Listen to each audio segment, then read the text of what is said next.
Assalamualaikum class. Today we will talk about recursion. This is our third week lecture. Okay.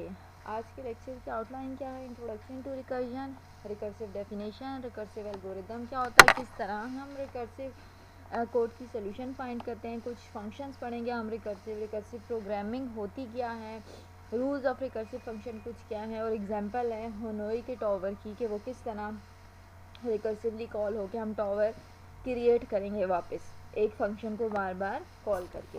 Okay, what is recursion? आपको recursion के लफ्ज़ से या recursion के word से क्या समझ आती है कि ऐसी चीज़ जो बार बार खुद को रिपीट करती है वो क्या होती है? रिकर्जन होती है. कोई भी फंक्शन जो खुद को या किसी और फंक्शन को बार बार कॉल करता है वो क्या होता है? रिकर्सिव फंक्शन हो जाता है. A function can call itself, वो खुद को भी कॉल कर सकता है और फंक्शन किसी और फंक्शन को भी कॉल कर सकता है. जब रैपिडली रिपीटिशन में कॉल हो रहा हो फंक्शन तो आपके पास कौन सा फंक्शन बन जाता है? रिकर्सिव फंक्शन बन जाता है. अब रिकर्सिव कॉल क्या होती है? A function call in which the function being called is the same as the one making the call. Recursive function वो होता है यानी कि एक फंक्शन जो आपने एडिशन का या सब्ट्रैक्शन का क्रिएट किया है वो एडिशन या सब्ट्रैक्शन का फंक्शन खुद को कॉल कर ले तो वो कौन सी कॉल बन जाती है? रिकर्सिव कॉल बन जाती है. Recursion is a powerful technique that can be used in the place of iteration. जिस तरह हम लूप्स यूज़ करते हैं उसी तरह लूप्स की जगह हम रिकर्जन यूज़ करके भी सेम काम कर सकते हैं. Recursion is a programming technique in which the function call themselves. होती क्या रिकर्जन के एक फंक्शन खुद ही जब खुद को कॉल करता है तो वो क्या बन जाता है? रिकर्जन बन जाती है या रिकर्सिव फंक्शन बन जाता है. अब रिकर्सिव फंक्शन के अंदर दो चीज़ें होती हैं जो बहुत इंपॉर्टेंट होती है. एक बेस केस होता है और दूसरा जनरल केस होता है. अब बेस केस क्या होता है? The case for which the solution can be stated non recursively, the case for which the answer is explicitly known. हमेशा base case one time run होता ही है, हमें पता होता है कि इसका आंसर क्या आएगा और वो बेस केस बार बार खुद को जो होता है वो नॉन रिकर्सिवली कॉल नहीं कर रहा होता. उसकी नॉन रिकर्सिव कॉल के बगैर भी हमें बेस केस सोल्यूशन प्रोवाइड कर रहा होता है. अब जनरल केस क्या होता है? जनरल का मतलब सारे उसको यूज़ करें. कीवर्ड जनरल का मतलब एक ओवरऑल जनरली जो केस क्रिएट किया गया होता है जिस पे हमने सारी कंप्यूटेशन परफॉर्म करनी होती है वो क्या है? The case for which the solution is expressed in smaller version of itself is also known as recursive case और जनरल केस. यानी कि वो वाला मेथड, वो वाला कोड का पार्ट जहाँ पर आपको जो एक्सप्लेनेशन दी हुई है कोड की या जो कोड की आपकी कंप्यूटेशन है वो एक स्मॉलेस्ट वर्जन में क्रिएट की हो, कोड के एक स्मॉलेस्ट पार्ट हो जो बार बार हम एग्जीक्यूट करें तो हमें बार बार उसका रिजल्ट है. आगे जाके आपको समझ आ जाएगी रिकर्जन की बेस केस कौन सा और जनरल केस कौन सा अगर आपको इन दोनों डेफिनेशन से समझ नहीं आए. Again algorithm that call itself is called recursive algorithm. कौन सा एल्गोरिदम होता है रिकर्सिव? जो खुद ही खुद को कॉल करता है. और एल्गोरिदम क्या होता है? हमारे पास स्टेप्स डिफाइन होते हैं इंग्लिश लैंग्वेज में या फिर मिक्स लैंग्वेज में इंग्लिश में, और आपके पास कोडिंग वर्ड में स्टेप्स एग्जीक्यूट करना होते हैं हमने उस सिंपल एल्गोरिदम के अगेंस्ट. ओके, अप्रोच क्या है? Solve the small problem directly. Recursive approach actually ये थी कि like addition, subtraction, multiplication, division जो है बहुत स्मॉल ऑपरेशंस हैं उनको हम रिकर्सिवली कॉल करके थाउजेंड्स या लैक्स ऑफ नंबर पे या hundreds of thousands lines of code पे एग्जीक्यूट कर सकते हैं. Similarly large problem into the one और मोर स्मॉलर सब प्रॉब्लम एंड सॉल्व रिकर्सिवली. क्या करता है?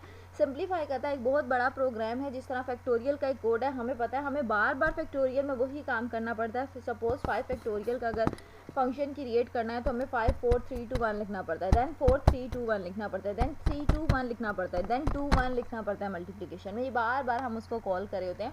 इस काम को आसान करने के बजाय इसके कि हम बार बार same lines of code execute करें हर इटरेशन के लिए, हम क्या करते हैं कि रिकर्सिव फंक्शन क्रिएट करके रख देते हैं. एक दफ़ा वो रिकर्सिव फंक्शन रख दिया, वो अब हम 5 दफ़ा कॉल करें या उसको 10 दफ़ा कॉल करें या 1000 दफ़ा उसको कॉल करें वो सेम एग्जीक्यूट होगा और हमें रिजल्ट दे देगा. हमें बार बार उसके लिए कोड नहीं करना पड़ेगा. ओके, रिकर्सिव सोल्यूशन हमें कैसे मिलती है? Recursive solution to the problem must be written carefully. Simply है कि अगर हमें फैक्टोरियल का कोड क्रिएट करना है तो हमें उसे जो भी हमारा बेस केस है और जनरल केस है उसे इस फॉर्म में लिखना है कि जब भी वो फंक्शन एग्जीक्यूट हो, वो रिकर्जन क्रिएट हो, हमारे पास 5 फैक्टोरियल का 3 2 1 फैक्टोरियल का सही एग्जैक्ट ही रिजल्ट आना चाहिए. यानी कि आपने जो लॉजिक लगाई हो वो लॉजिक बिल्कुल सही लगी होनी चाहिए फैक्टोरियल की. Okay, the idea is for each successive recursive call is to bring you one step closer to a situation in which the problem can easily be solved. This easily solved situation is called base case. Each recursive algorithm must have at least one base case as well as a one general case. क्या होना चाहिए, कोई भी recursive algorithm है उसके लिए आपके पास एक जनरल केस होना चाहिए, यानी कि एक रिकर्सिव केस होना चाहिए और एक बेस केस होना चाहिए। ओके, एग्जांपल नंबर 1 से आपको समझ आ जाएगी कि क्या है ये रिकर्शन और क्या है ये रिकर्सिव फंक्शन। सबसे पहले क्या लिखा हुआ है, we can write a function called power. हम एक फंक्शन क्रिएट करेंगे जो किसका फंक्शन होगा, पावर का। जैसे 2 raise to power 5, suppose example है, एक इंटीजर है उसकी 5 पावर कैलकुलेट करनी है, उसका हमें एक फंक्शन लिख के दो that calculates the result of raising an integer to a positive power. इसका मतलब है कि आप एक ऐसा फंक्शन लिख के दें जिसमें आपने एक नंबर लिया हो और उस नंबर की पावर भी जो है वो कोई पॉजिटिव इंटीजर होनी चाहिए। If x is an integer and n is a positive integer, the formula of x raised to power n is। क्या कह रहा है कि अगर x भी एक इंटीजर है और उसकी पावर भी एक इंटीजर है, यानी x की वैल्यू 2 है और n की वैल्यू 5 है, तो इसकी जो हमने फार्मूला कैलकुलेट करना है वो कैसे हो जाएगा, x multiply by x multiply by x multiply by x multiply by x। क्योंकि हमने 5 नंबर लिए थे इसलिए हमने क्या किया, 5 दफ़ा x लिख दिए। अगर हम n टाइम्स यहाँ पर n नंबर ले लेते, यानी इन्फिनिटी तो सो ऑन करके हम कहाँ तक नंबर ले जाते, n टाइम्स तक नंबर ले जाते। सिंपल एग्जांपल दी हुई है कि 2 रेज़ टू पावर 5, अगर दो इंटीजर्स हैं, एक इंटीजर की पावर जो है वो भी पॉजिटिव इंटीजर है, उसको अगर हमने कंप्यूट करना हो तो उसका फार्मूला हम कैसे लिखेंगे, 2 इंटू 2 इंटू 2 इंटू 2 इंटू 2, ऐसे कैलकुलेट होगा ये।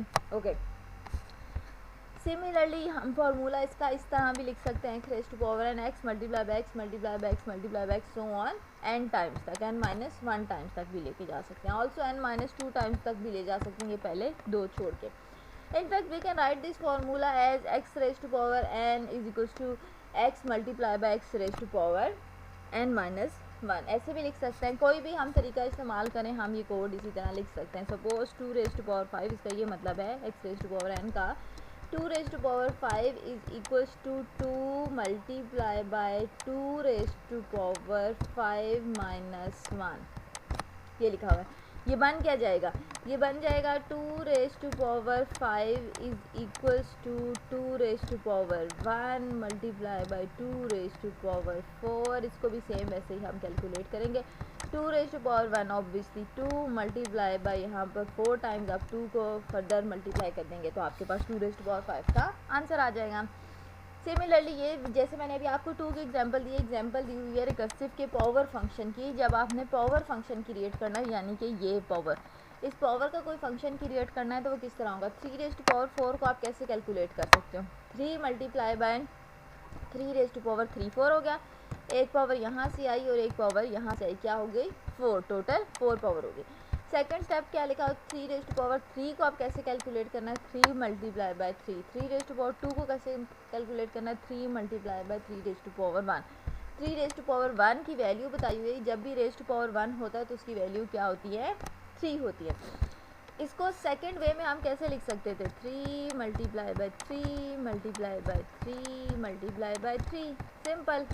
अगर आप इस तरीके से नहीं लिखना चाहते तो हम सिंपली इस तरह भी इसको लिख के कैलकुलेट कर सकते हैं। अब ये क्या है, रिकर्सिव कॉल बनी जा रही है बार बार। पहले हमने 3 रेज़ टू पावर 4 की पावर से कैलकुलेट की तो हमें 3 टाइम्स 3 कैलकुलेट करना पड़ा, फिर हमें 3 रेज़ टू पावर 3 की कैलकुलेट की तो 3 रेज़ टू पावर 2 के साथ करना पड़ा, फिर 3 रेज़ टू पावर 3 से कैलकुलेट की तो 3 रेज़ टू पावर 1 से कैलकुलेट करना पड़ा। ये क्या बार बार रेपिटेशन हो रही है उसी चीज़ की, हम बार बार वही काम करी जा रहे हैं। उसके लिए क्या यूज़ होता है, रिकर्सिव फंक्शन यूज़ होते हैं ताकि हमें बार बार सिमिलर कोड ना लिखना पड़े। हमने एक फंक्शन क्रिएट करके रख दिया हो, उस फंक्शन को चाहे हम 1000 दफ़ा कॉल करें तो वो काम हो जाएगा। ओके, अब इसका फंक्शन कैसे लिखेंगे, ये एग्जांपल दी हुई है इंट पावर, कि जब हम इसी को जो हमने कोड लिखना है 3 रेज़ टू पावर 4 का, वो किस तरह लिखना है, इंटीजर की डाटा टाइप ली और फंक्शन का नाम क्या रख दिया, पावर। उसको दो वेरिएबल पास के, एक तो n जो कि 3 होगा और एक n जो कि हमारी वैल्यू की पावर होगी। If n is equals to 1 return x, कि अगर तो n की वैल्यू 1 होगी तो यानी कि 3 रेज़ टू पावर अगर 1 होगा तो हमें क्या रिटर्न कर दो, 3 रिटर्न कर दो। ये हमेशा ट्रू ही रहेगा। ये कौन सा केस हो जाता है, फिर बेस केस हो जाता है। एल्स क्या होगा, return power x, return x multiply by power n minus 1। अगर तो पावर 1 से ग्रेटर है कहीं भी तो हमें क्या रिटर्न करो, रिटर्न करो हमें x यानी कि 3। साथ हमें क्या रिटर्न करो, एक मल्टीप्लाई का साइन, साथ हमें क्या रिटर्न करो, पावर का फंक्शन रिटर्न करो, यानी कि दोबारा चले जाओ कहाँ पर, यहाँ पर चले जाओ, इस जगह पर, इस पावर के फंक्शन में जो x की वैल्यू हमें वो रिटर्न करो। सपोज़ वो x की वैल्यू 3 है और n माइनस 1, सपोज़ कि यहाँ पर n की वैल्यू 2 थी तो 2 माइनस 1 1, ये हमें रिटर्न कर दो। अब ये क्या है, रिकर्सिव कॉल है, ये तब तक रिपीट होती जाएगी जब तक आपकी लिमिट जो है वो ख़त्म नहीं हो जाती, यानी कि 3 रेज़ टू पावर 0 पे आप नहीं आ जाते। जब 3 रेज़ टू पावर 0 पे आप आ जाएंगे देन ये वाली केस जो एग्जीक्यूट नहीं होगा, ये बेस केस भी एग्जीक्यूट नहीं होगा और आप इस पूरी फंक्शन की बॉडी से बाहर आ जाएंगे। ये समझ आ गई सबको कि ये फंक्शन कर क्या रहा है, ये कोड क्या करें। ओके, सिमिलरली एग्जांपल दी हुई है कि रिकर्सिव फंक्शन में जिस तरह हमने पावर का फंक्शन कॉल किया, इसी तरह हमें पता है कि फैक्टोरियल के लिए भी हमें बार बार सेम काम करना पड़ता है। फैक्टोरियल के लिए भी क्या है, फॉर एग्जांपल ये मैंने क्या लिखा है 5 फैक्टोरियल, ऐसा ही है। इसके लिए मुझे क्या करना पड़ेगा, 5 multiply by 4 multiply by 3 multiply by 2 multiply by 1, ऐसे ही इसका कोड होगा। देन 4 फैक्टोरियल के मुझे सेम यही काम करना पड़ेगा, 4 इंटू 3 इंटू 2 इंटू 1, ये बार बार रिकर्सिव कॉल होती जाएगी। उस रिकर्सिव कॉल के लिए हम क्या करेंगे कि रिकर्सिव फंक्शन क्रिएट कर लेंगे ताकि हमें बार बार कोड लिखना ना पड़े। अब फैक्टोरियल का फंक्शन किस तरह क्रिएट होगा, एग्जाम्पल दिए, given a positive integer n, क्या आपके पास n पॉजिटिव इंटीजर्स हैं, n factorial is define as the product of all integer between the 1 and n। एक वेरिएबल उन्होंने दिया हुआ है n और उन्होंने कहा है कि n का फैक्टोरियल अगर फाइंड करना है तो वो कैसे मिलेगा, 1 से लेके n तक जितने भी नंबर हैं उसको आप मल्टीप्लाई करेंगे तो आपके पास वो फैक्टोरियल आ जाएगा। ऐसे ही होता है 5 के फैक्टोरियल का मतलब ये होता है कि 1 से लेके 5 तक मल्टीप्लाई करेंगे तो 5 फैक्टोरियल निकल आ जाएगा। यही ये बात कह रहा है कि फैक्टोरियल एक्चुअली होता क्या है। ओके, एग्जांपल दी हुई है, n फैक्टोरियल का क्या मतलब होता है, n फैक्टोरियल का मतलब है n multiply by n minus 1 multiply bye n minus 2 multiply bye n minus 3 so on 1 से लेके, यानी कि 1 से लेके n तक जितने भी नंबर हैं वो सारे के सारे आप मल्टीप्लाई करेंगे तो आपके पास n फैक्टोरियल निकल आएगा। सपोज n की वैल्यू 5 है तो 5 फैक्टोरियल हमारे पास कैसे निकलेगा, 5 multiply by 4 multiply by 3 multiply by 2 multiply by 1। 0 factorial की हमेशा वैल्यू क्या होती है, 1। Okay, to calculate the factorial of n, अगर तुमने n का फैक्टोरियल कैलकुलेट करना है तो उसके लिए बेस केस क्या होगा, if n is equals to 0 तो रिटर्न क्या करे 1, यानी कि जब भी 2 रेज टू पावर या 5 रेज टू पावर 0 आ रही है जहाँ पर वहाँ पर आपको 1 रिटर्न कर दे। रिकर्सिव स्टेप क्या होता है, calculate the factorial of n minus 1 and return n multiply by the factorial of n। Recursive step क्या होगा, 5 फैक्टोरियल में पहले स्टेप में हम क्या लिखते हैं, 5 multiply by 4 multiply by 3 multiply by 2 multiply by 1, ऐसा ही है। देन फिर हम क्या लिखते हैं, 4 फैक्टोरियल में जाके 4 इंटू 3 इंटू 2 इंटू 1, ऐसा ही है। ये सारी चीज़ें हम फैक्टोरियल में लिखते जा रहे हैं। तो आपका रिकर्सिव स्टेप क्या हो जाएगा, जहाँ पर आपने वैल्यू n माइनस 1 के साथ हमेशा n से मल्टीप्लाई करनी है। अब बेस केस है, इसको गौर से देखो, इसमें क्या लिखा हुआ है, इन फैक्टोरियल का हमने एक फंक्शन बनाया जिसको एक वेरिएबल n पास कर दिया। वो n अब आपके पास कोई भी नंबर हो सकता है, सपोज 5 है। If n is exactly equals to 0, 5 क्या 0 के इक्वल है, नहीं इक्वल, तो इसका क्या मतलब, ये वाली लाइन रन नहीं होगी। एल्स क्या रिटर्न करे n हमारे पास क्या था 5 था, उसके बाद मल्टीप्लिकेशन का साइन रिटर्न करे, उसके बाद ये फैक्टोरियल की कॉल की गई है, किसकी, इसी फंक्शन की।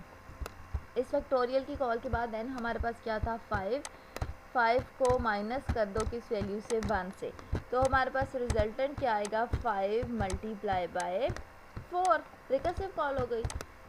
अब सेकंड रिकर्सिव कॉल क्या, ये एक लाइन एग्जीक्यूट होगी रिकर्सिव कॉल की, फिर हमारा कंट्रोल कहाँ गया, इस n के पास गया। अब हमारे पास फैक्टोरियल में कौन सी वैल्यू है, 4 is less than is equal to 0, no, अगर 0 के इक्वल नहीं है तो देन फिर रिकर्सिव कॉल में आया, आपके पास यहाँ पर वैल्यू आ गई 4 को मल्टीप्लाई किया 4 माइनस 1 से, उसकी वैल्यू क्या आ गई, 4 इंटू 3 आ गई। ऐसा ही है, सारी वैल्यू आती गई। इसी तरह हम सारे बार बार रिकर्सिव कॉल करते गए, 1 तक वैल्यू ले आए। जब 1 तक वैल्यू आई तो हमारे पास कौन सी वैल्यू कैलकुलेट होगी, 5 फैक्टोरियल का आंसर क्या आया वो सारा का सारा कैलकुलेट होकर हमारे पास आंसर में आ गया।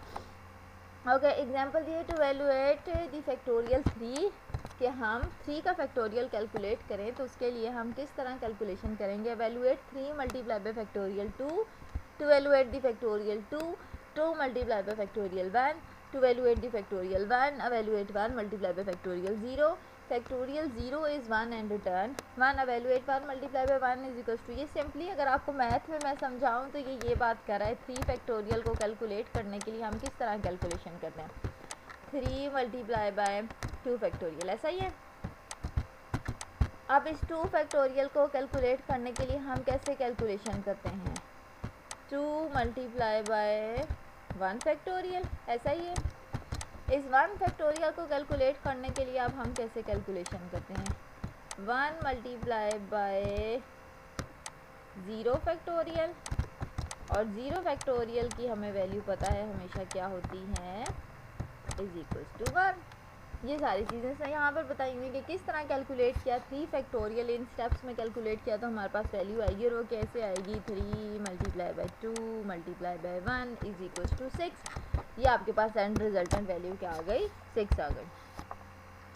ओके, रिकर्सिव प्रोग्रामिंग में हो क्या रहा है, हमारे पास मेन प्रोग्राम है जिसमें उसने कहा था फैक्टोरियल 3 कैलकुलेट करना है, 3 के बाद क्या फैक्टोरियल कैलकुलेट होगा, 2, 2 के बाद कौन सा फैक्टोरियल होगा, 1, 1 के बाद कौन सा फैक्टोरियल होगा, 0। ये वापस हर कोई वैल्यू रिटर्न करता जाएगा और आपके पास कौन सी वैल्यू रिटर्न हो जाएगी, 6 फैक्टोरियल की वैल्यू रिटर्न हो जाएगी। ओके, कुछ रूल्स हैं इन्हीं रिकर्जन के जो भी मैंने बताई कि एक बेस केस सामने रख के रख लिया है, जो कि बेस केस में हमेशा वो वैल्यू आती है जैसे n फैक्टोरियल 1 0 फैक्टोरियल 1 होता है, जब भी पावर 1 में पहुंच जाती है तो उसकी वैल्यू वही सेम रहती है जिस नंबर से उसको मल्टीप्लाई किया होता है, यही रिकर्सिव कॉल होती है, बेस केस होता है। और इसके अलावा जिसमें सारी कैलकुलेशन करनी होती है वो आपका कौन सा केस होता है, जनरल केस होता है या कि रिकर्सिव केस होता है, जिसका हमें पता होता है कि वो बार बार रिपीट होता है। जब भी आप रिकर्सिव फंक्शन बनाने हैं उसके लिए हमारे पास कुछ रूल्स डिफाइन है, और वो रिकर्सिव फंक्शन के क्या क्या रूल्स हैं। Rule number 1, in recursion it is essential for a function to call itself, otherwise recursion will not take place।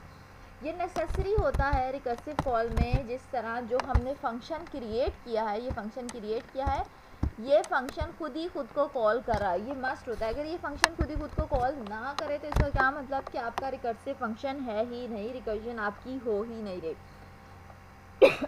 Sorry, to stop the recursive function it is necessary to base the recursion on the true condition, and proper termination statements such as exit or return must be written using in the if statement। क्या कह रहा है कि जब भी आप recursive function बनाते हो आपने रिटर्न स्टेटमेंट ज़रूर लेनी है या सिस्टम को एग्जिट कॉल ज़रूर देनी है कि इस स्टेप के बाद रिकर्सिव फंक्शन जो है वो ख़त्म हो जाएगा। ओके, नेक्स्ट आपके पास क्या है, when a recursive function is executed the recursive call are not implemented instantly all the recursive calls are pushed onto the stack until the terminating condition is not detected। the recursive calls stored in the stack are popped and executed। क्या कह रहा है कि अगर आपका recursive function है वो execute हो रहा है और रिकर्सिव कॉल जो है वो फ़ौरनली इनिशियलाइज नहीं हो रही, तो आपका जो डाटा है वो किस में स्टोर हो रहा है, आपकी स्टैक में स्टोर हो रहा है अनटिल एंड अनलेस जब तक उस एट्रीब्यूट को कॉल नहीं मिलती और वो एग्जीक्यूशन फेज में नहीं आ जाता। During the recursion at each recursive call new memory is allocated to all the local variables and the recursive function with the same name. जब भी रिकर्जन हो रही होती है तो हमेशा न्यू मेमोरी जो होती है वो नए वेरिएबल को असाइन होती है, जो भी आपका नया वेरिएबल इंट्रोड्यूस होता है, मगर उसका फंक्शन जो होता है वो सेम ही रहता है। To understand how the recursions work at the run time, we need to understand what happen when the function is called। अब अगर रन टाइम पे किस तरह रिकर्जन कॉल हो रही है बार बार, जिस तरह 5 के बाद 3 फैक्टोरियल, 4 फैक्टोरियल, 4 के बाद 3, 3 के बाद 2, किस तरह कैलकुलेट हो रहा है वो रन टाइम पे, उसके लिए हमें ये समझना ज़रूरी है कि जब फंक्शन को कॉल किया जाता है तो उसका कंट्रोल कहाँ जाता है, जो मैं आपको पिछली स्लाइड में एक्सप्लेन कर चुकी हूँ। Okay, when a function is called a block of memory is allocated to it in the run time structure called stack. क्या कहता है, जैसे ही आपने मेन में फैक्टोरियल का फंक्शन कॉल किया है तो सिस्टम ने क्या किया, उसको एक मेमोरी का चंक प्रोवाइड कर दिया। वो मेमोरी का चंक इसलिए प्रोवाइड किया गया है कि जितनी देर ये फंक्शन कॉल हुआ है वो सिस्टम की स्टैक के अंदर एग्जीक्यूशन करता रहेगा। सेकेंड क्या है, on this stack an activation record from the function call is placed. उस स्टैक में एक एक्टिवेशन रिकॉर्ड बताया जाता है, या एक्टिवेशन रिकॉर्ड का एक चंक होता है जो कि ये बताता है कि इतनी देर तक इस रिकर्सिव फंक्शन की एग्जीक्यूशन होगी और इतनी देर तक हमें मेमोरी चाहिए। This block of memory will contain, अब जो वो मेमोरी असाइन की गई आपको फैक्टोरियल का कोड कैलकुलेट करने के लिए, उसके पास होंगे क्या, फंक्शन के वेरिएबल्स होंगे, यानी कि इंट एक्स है या एन है, दोनों के दोनों वेरिएबल्स पड़े होंगे मेमोरी में, local copies of the function call by value parameter, जो यूज़र ने वैल्यू पास की है वो भी आपकी मेमोरी में पड़ी होगी। Pointer to the call by reference parameter, वो जो वैल्यू किस एक स्पेसिफिक एड्रेस पे पड़ी हुई है वो भी आपके पास मेमोरी में पड़ा होगा सब कुछ।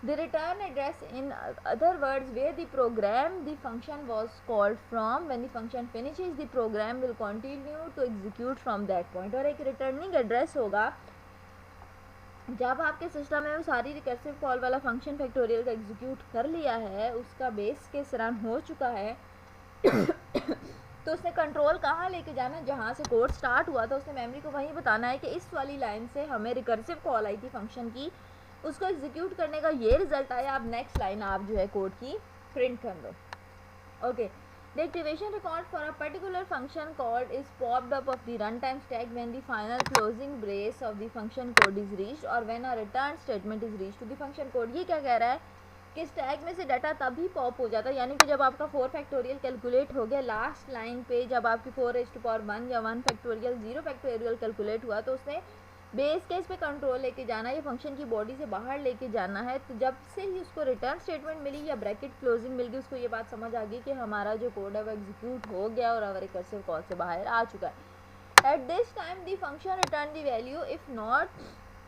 void is brought back to the calling block return address for use there। अगर उसकी रिटर्न टाइप नहीं है तो इसका क्या मतलब, फंक्शन void का है और उसको सिस्टम की बॉडी क्लोज होने से समझ आएगी। Okay, the stack of activation record, अब ये बताई हुई कि स्टैक किस तरह होती है, एक्टिवेशन रिकॉर्ड की स्टैक किस तरह। स्टैक में वेरिएबल 1 है, 2 है, 3 है, 4 है और ये मेन का मेथड है। इस मेन के मेथड में ये 4 दफ़ा जो एस वाला फंक्शन है ये कॉल हो रहा है, आपने रिकर्सिव कॉल के लिए फंक्शन की 1 2 3 4 दफ़ा। ओके, अब एक एक्सरसाइज है, ये आपके लिए प्रॉब्लम सॉल्विंग क्वेश्चन है जिसमें आपने क्या करना है, कंप्यूट करना है sum of all the numbers between 1 and any positive integer n can be recursively define as, कि ऐसा कोड लिखो जो क्या करे, सारे नंबर्स का सम करे और किस तरह सम करे, वो नंबर लाए कहाँ करना चाहिए 1 से लेके किसी भी n पॉजिटिव इंटीजर तक, यानी कि ये 1 to 5 भी हो सकता है, ये 1 to 10 भी हो सकता है या 1 to 6 भी हो सकता है, आप कोई भी इसको सपोज कर सकते हैं नंबर। ओके, एग्जांपल दीजिए ये n हमारा कैसे कैलकुलेट होगा। ऑब्वियसली कहाँ से स्टार्ट होगी, वैल्यू आएगी 1 से और जाएगी कहाँ तक, n तक जाएगी। ये बीच में समेशन का साइन है क्योंकि हमने क्या करना है, इन सब का सम कंप्यूट करना है। तो कैसे इनका सम कंप्यूट होगा, is equals to n plus i is equals to 1 n raise to power minus 1 is equals to n plus 1 raise to power n minus 2। ये सारा चीज़ें किसकी कैलकुलेट की हुई हैं, जब हमने 1 से लेके n तक नंबर जो है वो समराइज़ करना है। अब इसमें हमारा बेस केस कौन सा होगा, ये वाला जो केस है n plus n minus 1 is equals to 1, ये बेस केस है। और ये जो कंप्यूटेशन करी यहाँ पर n plus n minus 1 plus n minus 2, ये आपका कौन सा केस है, जनरल केस है जो कि फर्दर कैलकुलेशन करेगा n नंबर्स तक जाके। ओके, कोड बनाया हुआ है इंट सम का, जिसमें हमारे पास वेरिएबल एक लिया है int sum. If n is equals to 1, जो बेस केस है, यूँ ही मैंने आपको बताया था दिस इज़ बेस केस, जो बेस केस है उसकी वैल्यू क्या है 1, तो रिटर्न कर दे n की वैल्यू। एल्स क्या करें, रिटर्न n प्लस सम n माइनस 1 एग्जीक्यूट करें। अब सपोज करें कि आपने n की वैल्यू यहाँ पर ले ली है 5 इज इक्वल्स टू 1, नो, इसका क्या मतलब यहाँ पर रिकॉर्ड नहीं आएगा। रिटर्न क्या करे, 5 प्लस सम का फंक्शन उसने अगेन कॉल कर लिया, उस फंक्शन में उसने क्या वैल्यू पास की 5 माइनस 1, ऐसा ही है। इसका क्या मतलब, इधर कौन सी वैल्यू आ गई उसके पास 4, 5 प्लस 4 इज इक्वल्स टू 9। ये कौन सा नंबर था हमारे पास, नंबर 5 है। अगर मैं नंबर 5 तक लेके जा रही हूँ, अगर यहाँ पर मैंने नंबर लिखा हुआ है 4 is equals to 1, no 4 is not equals to 1, then हमें क्या रिटर्न करेगा 4 प्लस 4 माइनस 1, 4 माइनस 1 की वैल्यू क्या होती है 3, तो 4 प्लस 3 कितना हो गया 7। आ गई समझ। सिर्फ ये करना है कि हमने 1 से लेके जो भी n नंबर है वहाँ तक नंबर को ऐड करना और बताना है कि हमारे पास क्या रिजल्ट आता है उन नंबर का। ओके, लास्ट में हमने जब रिकर्सिव कॉल पढ़ ली तो उस रिकर्सिव कॉल में एक टॉवल ऑफ हनोई की एग्जांपल दी हुई है, जिसमें एक रिकर्सिव एल्गोरिदम हमने क्रिएट करना है अप्रोप्रिएट सोल्यूशन का। वो किस तरह कि टॉवर जो है वो पैनल ए पे बना हुआ है उसको हमने स्टैक सी पे ले जाके सेम यही वाला टॉवर जो है वो क्रिएट करना है। टास्क अब क्या है, move the disk from left peg to right peg. आपने लेफ्ट पैक से राइट पैक पे ये सारी डिस्क जो हैं वो लेके जानी है और सिमिलर हानोई का टॉवर क्रिएट करना है। When the disk move must be placed on a pack. जैसे ही आप इस डिस्क को रिमूव करेंगे इनमें से किसी ना किसी एक पैक पे वो मस्ट होनी चाहिए। Only one disk that is top disk on a pack moved at a time। ये कह रहा है कि सिर्फ टॉप डिस्क यानी कि स्टैक में से पॉप हो सकती है, उसके अलावा 2 या 3 जो डिस्क हैं वो आप एक टाइम पे मूव नहीं कर सकते। लार्जर डिस्क में never be placed on the smaller disk. और ये जो सबसे बड़ी डिस्क है ये आप इस छोटी वाली डिस्क के ऊपर नहीं रख सकते टॉवर क्रिएट करने के लिए। ये जो मेन टास्क है आपने परफॉर्म करना है इस हनोई के टॉवर के लिए। अभी आप कैसे करेंगे, आइडेंटिफाई करना पड़ेगा सबसे पहले बेस केस क्या है, कौन सा एग्जीक्यूशन सोल्यूशन है जिसका हमें रिजल्ट ऑलरेडी पता है। जिस तरह 0 फैक्टोरियल इज इक्वल टू 1 हमें पता है, 2 raise to power 1 is equal to 2, ये वैल्यू 2 ही रिटर्न करेगा। इसी तरह इस हनोई के टॉवर के लिए हमारे पास बेस केस क्या होगा, if there is one disk move from A to C, कि अगर आपके पास एक ही डिस्क है तो हमेशा उस डिस्क को कहाँ ले जाओ, सी पे ले जाओ, क्योंकि हमें पता है कि हमने टॉवर इस ए से उठा के इस सी पे कंप्लीट करना है। इसलिए ये नॉन केस है, नॉन केस हमेशा हमारा क्या हो जाता है, बेस केस बन जाता है। Inductive solution for the task n is greater than one disk. अगर तो आपकी ग्रेटर देन वन डिस्क हैं, मतलब डिस्क जो हैं वो एक से ज़्यादा हैं, तो आप क्या करेंगे, move the top most n minus one disk from A to B using C for the temporary storage. आपने क्या करना है, जो डिस्क है वो उठा के ए से बी में रखनी है और सी को टेम्परेरी स्टोरेज के लिए यूज़ करना है, जिसमें थोड़ी देर के लिए हम डिस्क रखेंगे। Okay, move the final disk remaining on A to C, और जो बाकी डिस्क होती हैं उनको सी पे ले जाएंगे।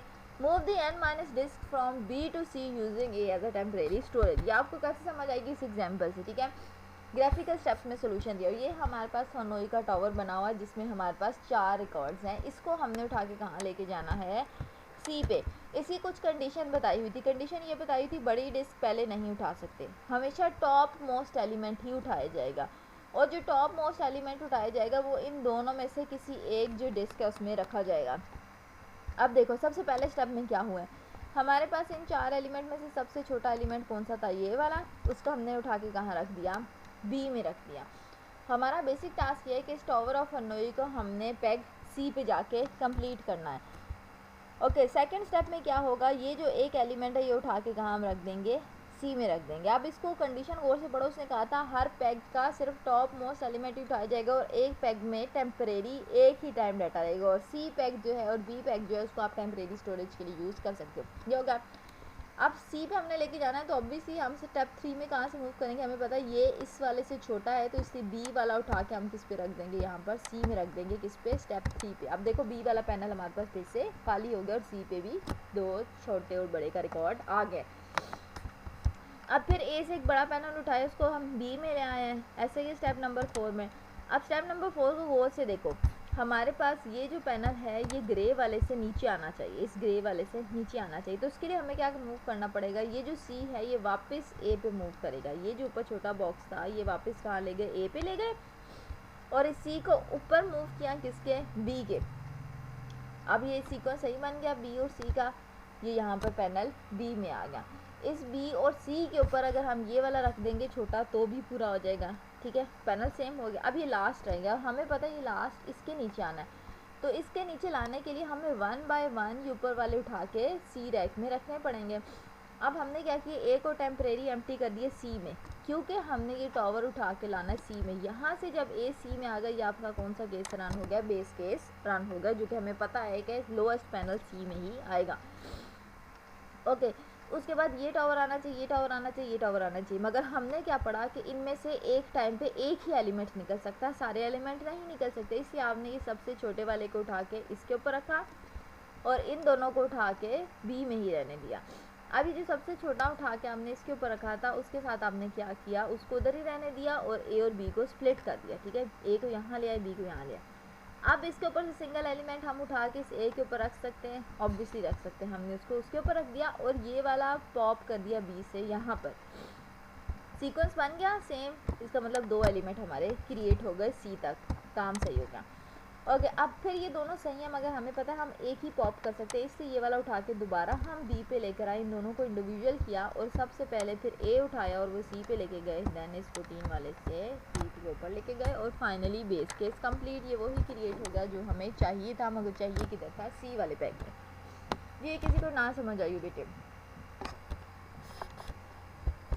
ओके, ये आपकी सोल्यूशन दी हुई है बेटे। ये जो आपका कोड है, ये आपका कोड लिखा हुआ है ग्रेटेस्ट कॉमन डिवाइज़र का कोड लिखा हुआ है कि अगर आपने दो वेरिएबल्स हैं या दो नंबर हैं, उन दोनों नंबर्स में से ग्रेटेस्ट कॉमन डिवाइज़र फाउंड करना है तो उसके लिए क्या कोड होगा। आपने कोड किसका बनाया, ग्रेटेस्ट कॉमन डिवाइज़र का। ग्रेटेस्ट कॉमन डिवाइज़र दो नंबर का, जिसमें दो नंबर हो सकते हैं 2 और 3 या 2 और 4, इन दोनों का ग्रेटेस्ट कॉमन डिवाइज़र क्या है, वो कैसे फाइंड होगा। If x divided by y is exactly to 0, अगर 2 जो है 4 जो है वो एग्जैक्टली डिविजिबल है 2 से, या 2 जो है वो एग्जैक्टली डिविजिबल है 4 से, 0 रिटर्न आपको कर रहा है रिमाइंडर, तो इसका क्या मतलब है, y की वैल्यू रिटर्न कर दो। एल्स क्या करो, y भी रिटर्न करो और जो इन दोनों का रिमाइंडर होगा वो भी हमें रिटर्न करो। ओके, अब ये रिकर्सिव प्रॉब्लम को किस तरह सॉल्व किया जाता है उसकी सिर्फ डेफिनेशन बताई हुई है कि आपको फेबिनोकी सीरीज क्रिएट करनी हो सकती है, आपको कंसेक्टिव सम, मल्टीप्लिकेशन, डिवीजन कैलकुलेट करनी हो सकती है, उसके अलावा आपको क्या कैलकुलेट करना हो सकता है, फैक्टोरियल कैलकुलेट करना हो सकता है। आपको इस तरह के जो भी फंक्शंस हैं जिसमें बार बार रेपिटेशन चल रही होती है वो सारे के सारे हमारे पास कौन सी कॉल्स होती हैं, रिकर्सिव फंक्शंस और रिकर्सिव कॉल हो सकती हैं। अब एग्जांपल दी हुई है नेक्स्ट कोड की फेबिनोकी सीरीज कैलकुलेट करने के लिए। इसका बेस केस क्या है, जब भी n greater than equals to 0 है तो रिटर्न करेगा हमें वैल्यू 0। एल्स इफ अगर n 1 है तो रिटर्न करेगा वैल्यू 1। ये इसके क्या है, बेस केस है ये वाला। एल्स में क्या करें, फेबिनोकी के फंक्शन को कॉल करें, जो भी आपने नंबर लिखा था वो नंबर हो, सपोज 5 - 1 4, और उसमें क्या ऐड करना चाहिए उसको, फेबिनोकी सीरीज में दोबारा 5 - 2। अब 5 - 1 4, 4 + 3 हमारे पास क्या आ गई वैल्यू, 7 आ गई, किसकी, 5 नंबर की, जब आपने इंटीजर नंबर 5 चूज़ किया। ओके, आज की लेक्चर की समरी क्या है कि हमने रिकर्शन पढ़ी, रिकर्सिव फंक्शन पढ़े, बेस केस क्या होता है, जो नोन वैल्यू होती है वो पढ़ी, रिकर्सिव फंक्शन क्या होता है जिसने बार बार कंपटीशन करने होते हैं, same lines of code execute करने होते हैं, वो पढ़े। एंड इसके अलावा हमने क्या पढ़ा, एग्जांपल्स देखी कि किस तरह एडिशन, मल्टीप्लिकेशन, डिवीजन इन सब की रिकर्सिव कॉल बन सकती है। फैक्टोरियल किस तरह कैलकुलेट होता है, फेबिनोकी सीरीज किस तरह कैलकुलेट होती है, सारा आज के लेक्चर में हमारा कवर हो गया। ओके बेटे, ये जो मैंने आपको कोड दिया है ये आपकी लैब के कोर्स में इसकी प्रैक्टिस भी होगी। मैं आपके साथ पूरा लैब मैनुअल शेयर कर दूँगी, जिस लैब मैनुअल्स में यही कोड जो हम लेक्चर में पढ़ रहे हैं यही कोड्स होंगे, ये एग्जीक्यूट करने होंगे आप लोगों ने अपने सिस्टम्स पे। इसके लिए आपने जो सॉफ्टवेयर इंस्टॉल करना होगा कोडिंग के लिए, आप वो नेटबीन्स इंस्टॉल कर लें और नेटबीन्स पे ये सारे जो कोड हैं ये आपके रन हो जाएंगे। इसके अलावा आप डेफ सी पे, सिंपल जो आपकी डेफ सी है उस पर भी यही वाले सिमिलर कोड्स जो रिकर्सिव के कोड्स हैं ये आपकी लैब के लिए हैं, वो कोड्स आप सारे लिख के कवर कर सकते हैं। वो मैं आपके साथ पूरा एक लैब मैनुअल कंप्लीट शेयर कर दूँगी जिसमें कोड लिखे हुए, लैब टास्क लिखे हुए हैं, वो आप 1 बाय 1 टास्क परफॉर्म करते जाएंगे, वो कोड एज इट इज़ लिखते जाएंगे तो वो एग्जीक्यूट होती जाएंगी चीज़ें। ओके बेटे, थैंक यू सो मच, अल्लाह हाफिज़।